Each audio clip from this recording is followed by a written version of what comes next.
Hello बच्चों, तो अब होगी सारी टेंशन दूर, क्योंकि केमिस्ट्री विद दीदी मैम के साथ सक्सेस है जरूर।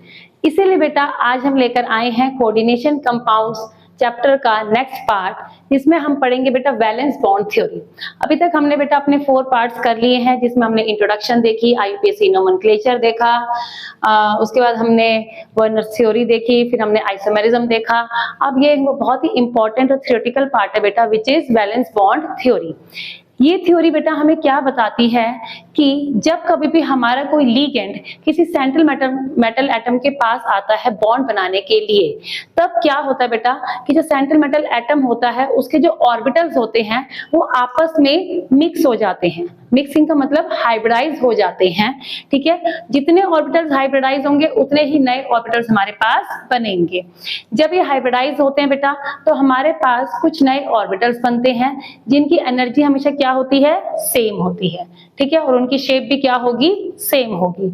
अब बेटा ये जो नए ऑर्बिटल्स बनते हैं ये अपने आप को अरेंज करते हैं in different geometries.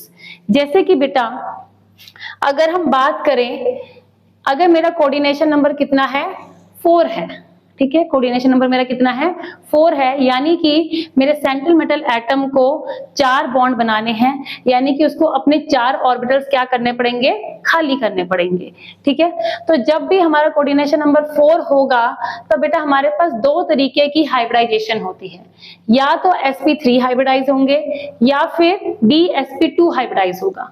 sp3 hybridise होने का मतलब क्या है बेटा, एक s ऑर्बिटल और 3 मेरे p orbitals px py pz, ये चारों के चारों आपस में क्या होंगे बेटा, हाइब्रिडाइज हो जाएंगे, मिक्स हो जाएंगे और नया सेट बनाएंगे 4 ऑर्बिटल्स का, जो कि अपने आप को अरेंज करेगा इन टेट्राहेड्रल ज्योमेट्री, ठीक है। कब होगा ये, sp3 के टाइम पर होगा। सेम बेटा अगर कोऑर्डिनेशन नंबर 4 है तब हमारा एक और तरीके की हाइब्रिडाइजेशन पॉसिबल होती है, जिसको हम कहते हैं dsp2। इसमें बेटा एक मेरा होगा d ऑर्बिटल, ठीक है। ज्यादातर बेटा मेरा कौन सा d ऑर्बिटल इन्वॉल्व होता है, dx² - y²। हमारे पास बेटा d जो होते हैं वो 5 ऑर्बिटल्स होते हैं, dxy, dyz, dzx, dx² - y² and dz²। उनमें से बेटा dx² - y² जो होता है वो इस हाइब्रिडाइजेशन में पार्टिसिपेट करता है। क्यों? क्योंकि उसके पास बेटा कौन से प्लेन में है, ऑर्बिटल्स x और y प्लेन में है, जो कि इनके साथ क्या कर जाते हैं, आपस में इजीली मिक्स हो जाते हैं।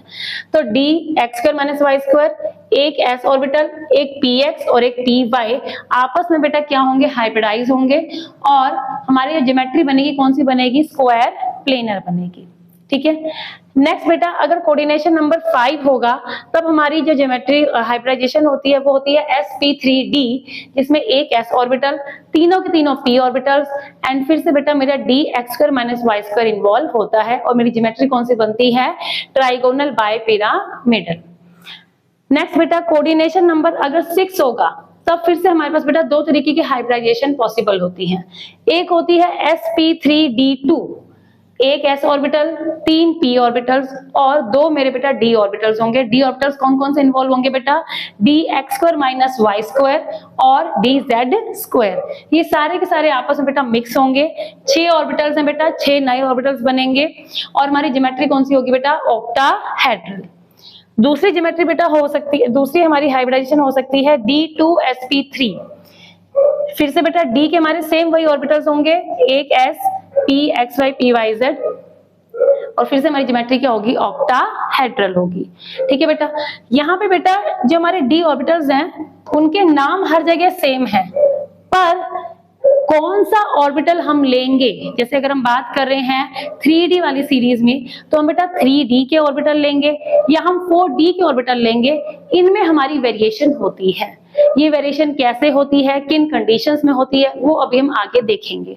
तो अभी के लिए हमें क्या ध्यान रखना है, अगर मुझे दे रखा होगा बेटा कोऑर्डिनेशन नंबर 4 तो मेरी 2 हाइब्रिडाइजेशन पॉसिबल है, sp3 जिसमें हमारी ज्योमेट्री बनेगी टेट्राहेड्रल, दूसरा है dsp2 जिसमें मेरी ज्योमेट्री बनेगी स्क्वायर प्लेनर, ठीक है। कोऑर्डिनेशन नंबर 5 के क्वेश्चंस आपको बहुत रेयरली मिलेंगे, ज्यादातर हमें मिलेंगे कोऑर्डिनेशन नंबर 4 एंड 6 में।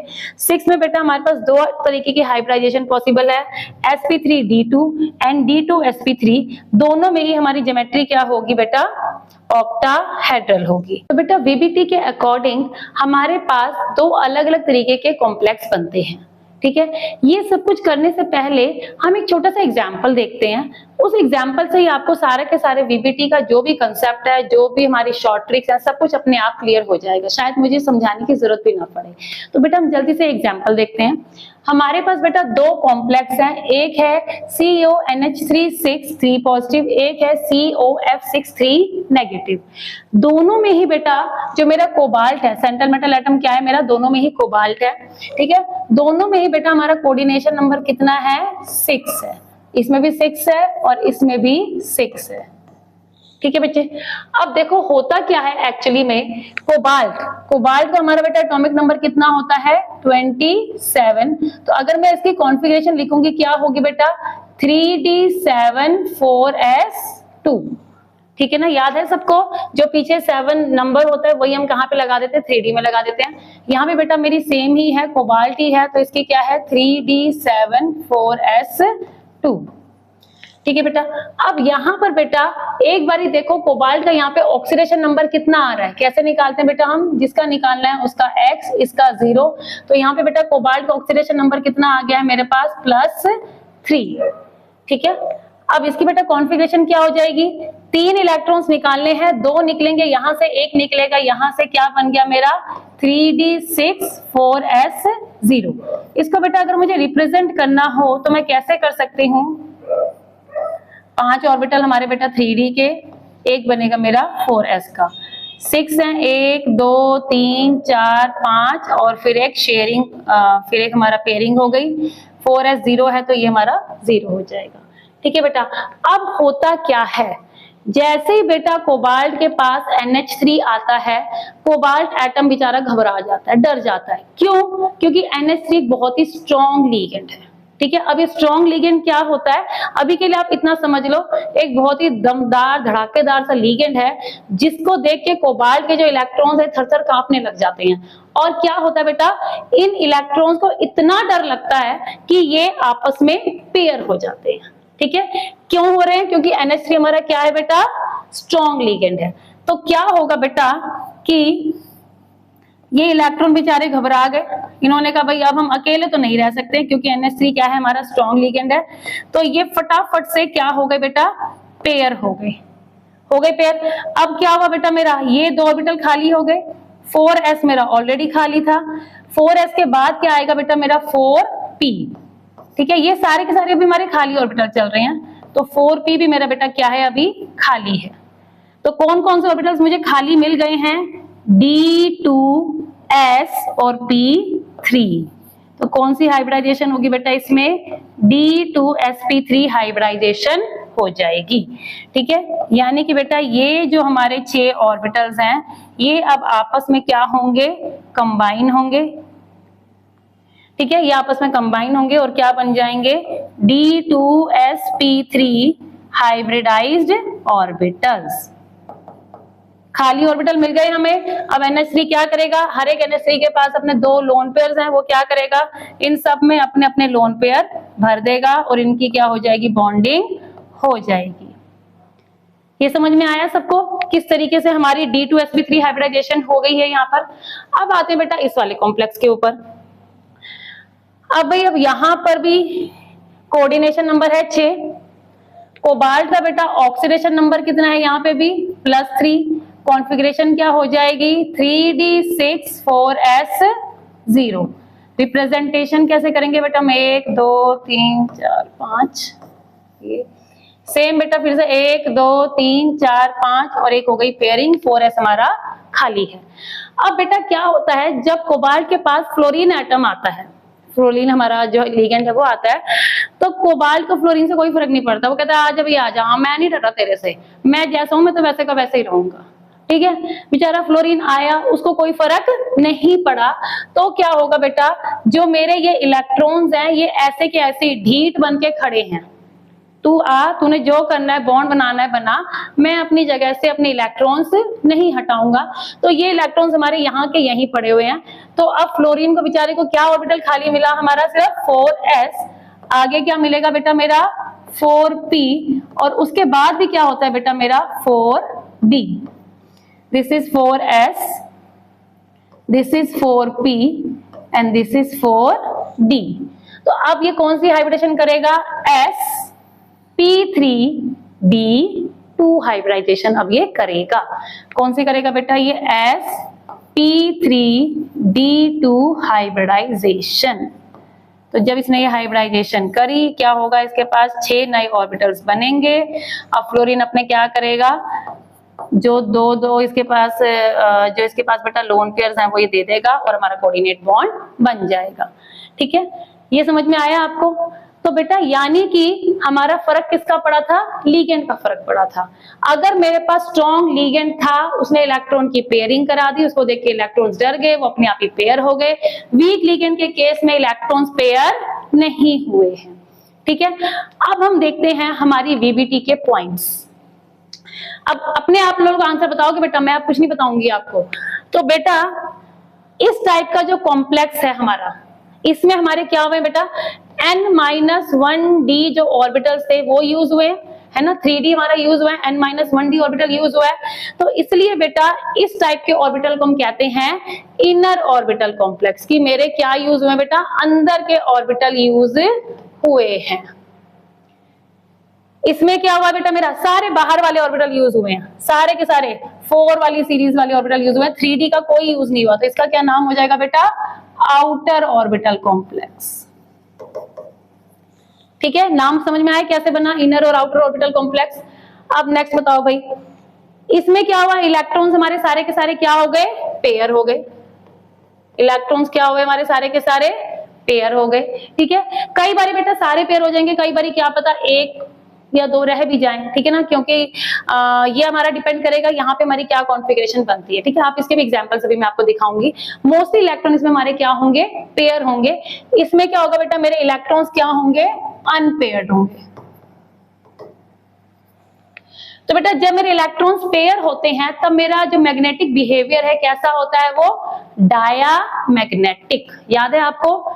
वो हमारा कैसा होता है बेटा? डायामैग्नेटिक। इलेक्ट्रॉन्स पेयर होने पे सारे के सारे इलेक्ट्रॉन्स पेयर हो गए, 2-2 हो गए। डाई से मतलब क्या है बेटा? 2। तो क्या हो गए? 2-2 इलेक्ट्रॉन्स हो गए, तो बिहेवियर कैसा हो गया? डायामैग्नेटिक।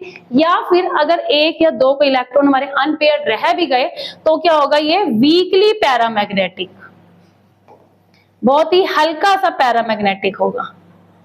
इसमें बेटा इलेक्ट्रॉन सारे के सारे अनपेयर्ड हैं, तो इसका नेचर कैसा होगा? पैरामैग्नेटिक।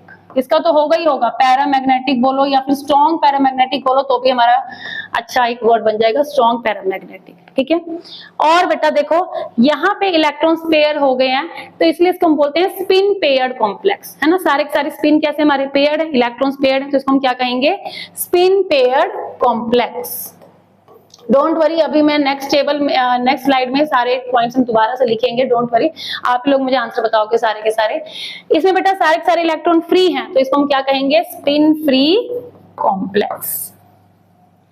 ठीक है बच्चे, यहाँ पे बेटा जब हमारे स्पिन आपस में पेयर हो गए हैं, ठीक है, तो इनका जो ओवरऑल स्पिन होगा क्या हो जाएगा? वो लो हो जाएगा, है ना। क्योंकि ये ऊपर जा रहा है, ये नीचे जा रहा है, तो हमारा स्पिन क्या हो जाएगा? ओवरऑल लो हो जाएगा। तो इसलिए इसको हम क्या बोलते हैं? लो स्पिन कॉम्प्लेक्स। और इसको बेटा हम क्या बोलेंगे? High spin complex. तो ये बेटा हमारी कुछ क्या बोलते हैं डिफरेंसेस हैं on the basis of VBT, जो हमारे 2 टाइप के कॉम्प्लेक्स बनते हैं। आई होप आप लोगों को ये चीज थोड़ी सी क्लियर हुई होगी किस तरीके से हमें ये डायग्राम्स बनाने हैं। ये बेटा आपको हमेशा जरूरी नहीं है कि आपको पूरा ऐसे बनाकर ही ड्रॉ करके ही एक्सप्लेन करना पड़ेगा। अगर आपको 1 मार्क में क्वेश्चन आता है तो वो आपको उसी हिसाब से आंसर लिखना पड़ेगा, ठीक है ना। और अगर आपको ये 3 मार्क्स में आ जाता है तो आपको ये डायग्राम बना के एक्सप्लेन करना पड़ेगा, ठीक है बच्चे। चलो अब जल्दी से हम types of complex, inner orbital complex, outer orbital complex, इनको जरा सुंदर सा साफ सा बना लेते हैं ताकि आप लोग इस स्लाइड का स्क्रीनशॉट ले सको और इसको अच्छे से लर्न और रिवाइज कर सको, क्योंकि इसको हमें अच्छे से अपनी मेमोरी में डालना पड़ेगा। क्योंकि क्या होगा बेटा, आपको एग्जाम में एक लाइन आएगी और उस लाइन में कुछ आपको ना छोटे छोटे से हिंट दिए होंगे, वो आपको तभी याद आएंगे जब आपको ये डिफरेंसेस अच्छे से याद रहेंगे। चलो रिकॉल करते हैं बेटा, देखते हैं किस किसने कितने कितने बादाम खाए हैं। मैंने तो खैर बहुत खाए थे बादाम, इसलिए मुझे तो याद है। आप लोग बताओ बेटा। हाँ जी, तो स्टार्ट करते हैं। इनर ऑर्बिटल कॉम्प्लेक्स बेटा हमारे किस केस में बने थे? जब हमारे इलेक्ट्रॉन्स की क्या हो गई थी? पेयरिंग हो गई थी। ठीक है, इलेक्ट्रॉन्स की क्या हो गई थी बेटा हमारी? इसमें पेयरिंग हो गई थी। इसमें इलेक्ट्रॉन्स की पेयरिंग नहीं हुई थी। ठीक है, जब इलेक्ट्रॉन्स की पेयरिंग हो गई थी बेटा, तो हमारे जो अंदर वाले डी ऑर्बिटल्स थे n-1 डी ऑर्बिटल्स, वो क्या हो गए थे? हमारे खाली हो गए थे। तो इसमें हमारे कौन से डी ऑर्बिटल यूज हुए हैं? n-1 डी यूज हुआ, ns यूज हुआ, और कौन सा यूज होगा? np यूज होगा। इस केस में बेटा क्या हुआ था? हमारा अंदर वाले n-1 डी तो पूरे फिली थे। ठीक है, इस केस में हमारे कौन से यूज हुए थे बेटा? ns यूज हुआ था, np यूज हुआ था, और nd यूज हुआ था। नेक्स्ट बेटा, इस केस में बेटा अगर मेरा कोऑर्डिनेशन नंबर, इसके अकॉर्डिंग बेटा अगर हम देखें, कोऑर्डिनेशन नंबर अगर 4 होगा तो मेरी कौन सी हाइब्रिडाइजेशन होगी? DsP2, और अगर 6 होगा तो कौन सी होगी? D2sp3। ठीक है ना, अंदर वाले डी ऑर्बिटल यूज हो गए हैं। आप ऐसे भी याद रख सकते हो कि जिसमें हमारा D पहले आ गया, डी हमारा क्या आ गया? पहले आ गया, वो मेरे कौन से हैं? इनर ऑर्बिटल कॉम्प्लेक्स है। सबसे इजी चीज यही है याद रखने की, अगर डी पहले आ गया तो इनर ऑर्बिटल कॉम्प्लेक्स है।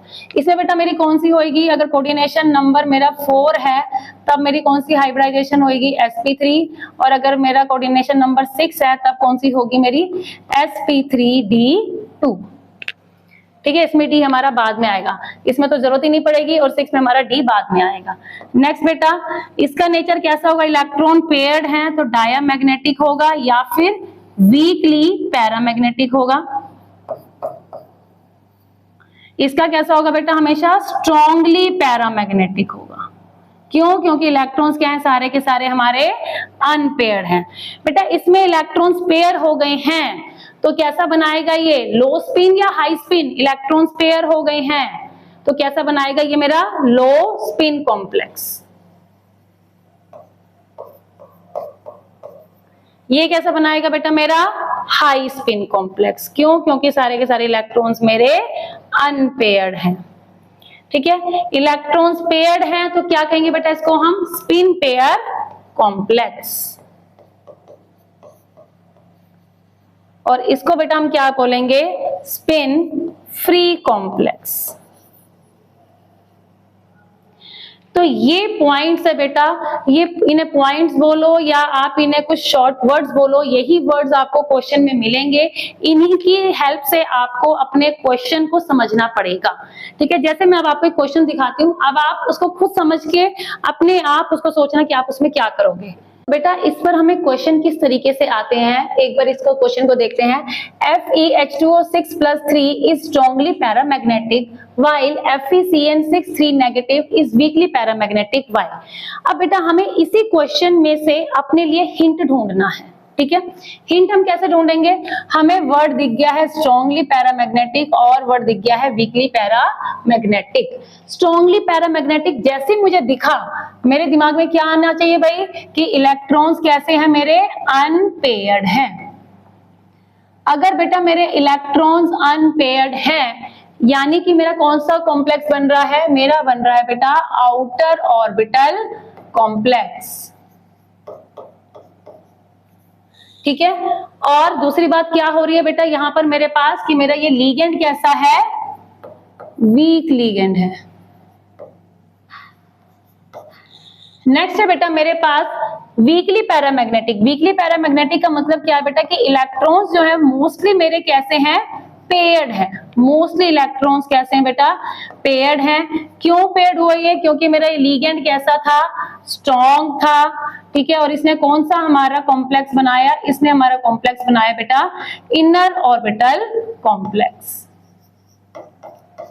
अगर आपको बेटा ये एक ही नंबर में आता है क्वेश्चन, तब तो आप सिर्फ इतना ही लिखोगे। ठीक है, कि FeH2O6 में जो है H2O it is acting as a weak ligand and hence it forms an outer orbital complex while in FeCN6 3 negative CN is a strong ligand and it forms inner orbital complex।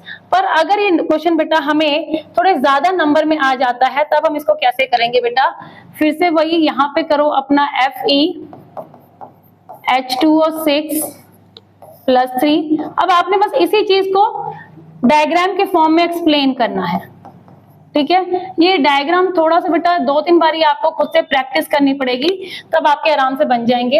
हाँ जी बेटा जल्दी से करते हैं बेटा। यहाँ पर iron का ऑक्सीडेशन नंबर कितना आएगा मेरे पास, +3। आयरन के पता बेटा हमें कॉन्फ़िगरेशन हमें ऑलरेडी पता है क्या होती है, 3d6 4s2 होती है सिंपल आयरन की। अब हमें क्या करने बेटा, 3 इलेक्ट्रॉन निकालने हैं, तो क्या बन जाएगी इसकी कॉन्फ़िगरेशन, 3d5 4s0। 3d5 5 का मतलब 1 2 3 4 एंड 5 इलेक्ट्रॉन्स बेटा मेरे यहाँ पर पड़े रहेंगे, ठीक है। अब वाटर कैसा है, मेरा वीक लिगेंड है, वाटर आने पर आयरन के एटम पे कोई फर्क नहीं पड़ेगा, वो कहेगा आन दो भैया आन दो, कोई मुझे फर्क नहीं पड़ता है, मैं अपनी जगह से नहीं हिल रहा हूं। तो 5 इलेक्ट्रॉन इधर के इधर, ये है बेटा मेरा कौन सा है, ये मेरा 4s है। 4s के बाद बेटा मेरा आएगा 4p, 4p के बाद बेटा मेरा आएगा 4d। तो मेरी कौन कौन सी हाइब्रिडाइजेशन हो जाएगी, sp3d2 हाइब्रिडाइजेशन हो जाएगी। और मेरा नेचर कैसा होगा, स्ट्रॉन्गली पैरामैग्नेटिक, ठीक है बेटा। वहीं अगर बेटा अब हम अगर हम FeCN6 3 नेगेटिव को देखें तो फिर से बेटा Fe का जो ऑक्सीडेशन नंबर है वो हमारे पास कितना है, +3 है। कॉन्फ़िगरेशन वही है हमारी 3d, इसमें भी सेम रहेगी 5 4s0, ठीक है। अब यहाँ पर बेटा क्या होता है, जैसे मेरा Cn आता है Fe के पास, फिर से Fe के एटम्स बेचारे घबरा जाते हैं और क्या हो जाएगी, इलेक्ट्रॉन्स की पेयरिंग हो जाएगी बेटा। अब जब पेयरिंग होगी तो क्या होगा, 5 इलेक्ट्रॉन हैं तो हमारे 4 तो पेयर हो गए, एक मेरा फ्री रह जाएगा और ये है मेरा 4s और नेक्स्ट मेरा क्या है, ये 4p और ये था मेरा 3d। तो d के 2, एक s का और 3 p के कौन सी होगी मेरी बेटा, d2sp3 हाइब्रिडाइजेशन हो जाएगी। तो इस तरीके से बेटा आपको डायग्राम की फॉर्म में एक्सप्लेन करना है। अगर आपको ये 2 या 3 मार्क्स में आता है तो, अगर 1 में आता है तो सिंपल आपको लाइन में आपने आंसर लिखना है, ठीक है बच्चे। नेक्स्ट क्वेश्चन देखते हैं जल्दी से। Both NiCl4-2 and NiCO4 are tetrahedral but former का मतलब पहले वाला, यानी इसकी बात हो रही है, इट इज पैरामैग्नेटिक, ठीक है, और लेटर ये यानी कि ये वाला इज डायामैग्नेटिक। अब यहां से आपको कैसे करके ट्रिक लेना है बेटा, देखो इसने क्या दिया, दोनों के दोनों ही टेट्राहेड्रल हैं। टेट्राहेड्रल का मतलब दोनों में ही कौन सी हाइब्रिडाइजेशन है, sp3 हाइब्रिडाइजेशन है, यानी कि बेटा दोनों में ही हमारे कौन से कॉम्प्लेक्स बन रहे हैं, हमारे बन रहे हैं आउटर ऑर्बिटल कॉम्प्लेक्स। पर उसने में हिंट क्या दिया कि एक तो वो है पैरामैग्नेटिक और एक है मेरा डायामैग्नेटिक। अब इसको आप कैसे करोगे बेटा, इसका पहले एक बारी आप डायग्राम देखो। हम इधर बनाते हैं NiCl4-2 और NiCO4, ये मेरा न्यूट्रल लिगेंड है भाई, इसके ऊपर कोई चार्ज नहीं है, ठीक है। तो बेटा निकल का यहाँ पे ऑक्सीडेशन नंबर कितना आ गया मेरे पास, +2 आ जाएगा, ठीक है। ये आप लोग खुद से निकाल के देखो बेटा। तो बेटा +2 है तो इसके कॉन्फ़िगरेशन क्या बन जाएगी मेरे पास, 3d8 4s0। कैसे बनी है बेटा, नॉर्मल निकल की होती है 3d8 4s2, 2 इलेक्ट्रॉन मैंने निकाल दिए तो 3d8 4s0। इसको बेटा ड्रॉ करके देखते हैं, 1 2 3 4 5, 1 2 3 4 5 6 7 और 8, और ये मेरा है 4s0, ठीक है बेटा। तो इसने कहा है कि ये कैसा है, पैरामैग्नेटिक है। जब बेटा उसी ने बोल दिया कि ये पैरामैग्नेटिक है तो आपने कुछ नहीं करना है, आपने इलेक्ट्रॉन्स को ऐसे का ऐसे ही रहने दो, ठीक है। ये मेरा है कौन सा, ये मेरा है बेटा 4s और नेक्स्ट मेरे पास क्या आ गया है 4p, हाइब्रिडाइजेशन हो गई, क्या बन गया sp3 और शेप कैसी हो गई, टेट्राहेड्रल, ठीक है जी, इसका तो क्लियर है। अब यहाँ पर आते हैं बेटा, यहाँ पे बेटा मेरा निकल की ऑक्सीडेशन स्टेट कितनी है, 0 है बेटा, 0 मतलब कि निकल, क्योंकि यहाँ पे 0 है, CO के ऊपर भी 0 होते तो निकल की क्या आ गई है, 0, यानी कि इसकी जो कॉन्फ़िगरेशन बनेगी कितनी बनेगी, 3D8 4S2। ड्रॉ करो जल्दी से भाई, 1 2 3 4 5 6 7 8। भाई जल्दी जल्दी में ये जो आपके प्रिंसिपल से ये हंस रूल वगैरह जो आपने प्लस 1 में करते ये मत भूल जाना, कहीं इसी के चक्कर में गलत कर दो, ठीक है। पहले हमेशा सिंगल सिंगल फिल करो, उसी के बाद आपने हमेशा क्या करना है, पेयरिंग स्टार्ट करनी है, ठीक है। अब बेटा अब इसने हमें बोला है कि ये नेचर में कैसा है, डायामैग्नेटिक है। भाई अब ये कैसे होगा, और ये टेट्राहेड्रल कैसे बनाएगा, यहाँ पे तो S में हमारे पास इलेक्ट्रॉन्स हैं, तो बेटा क्या होता है, जो CO है मेरा, ये स्ट्रॉन्ग लिगेंड में आता है, ठीक है। फिर से क्या होगा बेटा, जब CO जो आएगा इसके पास, निकल के पास, ये 2 इलेक्ट्रॉन बेचारे फिर से घबरा जाएंगे, ये कहेंगे त्राहिमाम मेरी हेल्प करो हेल्प करो, तो ये जो 4S वाले ऑर्बिटल हैं ये हेल्प करने के लिए आएंगे और ये क्या करेंगे, इनके साथ पेयरिंग कर लेंगे, ठीक है। तो बेटा अब होगा क्या मेरा, फिर से बेटा ये जो 3D ऑर्बिटल है ये मेरा क्या हो गया, पूरा फिल हो गया है। क्या बचा मेरे पास, 4S बचा, और क्या बचा मेरे पास, 4P बचा। तीनों आपस में, चारों आपस में हाइब्रिडाइज होके क्या बन गया, sp3 हाइब्रिडाइज हो गया है। तो इस तरीके से बेटा आपको क्वेश्चन को थोड़ा सा ध्यान से पढ़ना है, जो आपको क्वेश्चन में दिया होगा आपने वही इंफॉर्मेशन यूज करनी है, ठीक है। केमिस्ट्री में हम थोड़ी बहुत एक्सेप्शंस हमेशा माइंड में लेके चलते हैं कि हमारी ऊपर नीचे कुछ एक्सेप्शंस हो सकती हैं, क्योंकि क्वेश्चन आपको बोर्ड में हो या फिर आपके कॉम्पिटिटिव एग्जाम में हो, हमेशा आपको कंफ्यूज करने के लिए ही बनाया जाएगा, ताकि बच्चों की छटनी हो सके, है ना। जो बच्चे भाई ऐसे ही हैं, ठीक है, एवरेज वाले, वो निकल जाए, वो देखते रहेंगे अरे ये क्या हो रहा है, यहाँ पे तो हमारा टेट्राहेड्रल है, sp3 है, तो ये तो हमारा वीक ही होना चाहिए, इलेक्ट्रॉन की पेयरिंग तो होएगी ही नहीं, क्वेश्चन में गलती है, ये हो गया वो हो गया। नो, ठीक है, थिंक पॉजिटिव, ध्यान से सोचो, क्वेश्चन को ध्यान से फोकस करो, आपको आंसर अपने आप मिलेगा, ठीक है बेटा। नेक्स्ट क्वेश्चन देखते हैं बेटा जल्दी से। The spin-only magnetic moment of MnBr42 negative is 5.9 Bohr's magneton. Predict its geometry. बहुत ही सिंपल सा क्वेश्चन है बेटा। क्या बोला उसने, spin only magnetic moment. Spin only magnetic moment का मतलब क्या होता है बेटा, हमारे पास जो हम नॉर्मल मैग्नेटिक मोमेंट निकालते हैं, ठीक है, कैसे निकालते हैं भाई, हमारे पास क्या फॉर्मूला है मैग्नेटिक मोमेंट, मैग्नेटिक मोमेंट जिसे हम रिप्रेजेंट करते हैं किससे, म्यू से। कैसे निकालते हैं, √n × n+2, इसकी वैल्यू से हमें कितनी दे रखी है, 5.9 बोहर्स मैग्नेटॉन।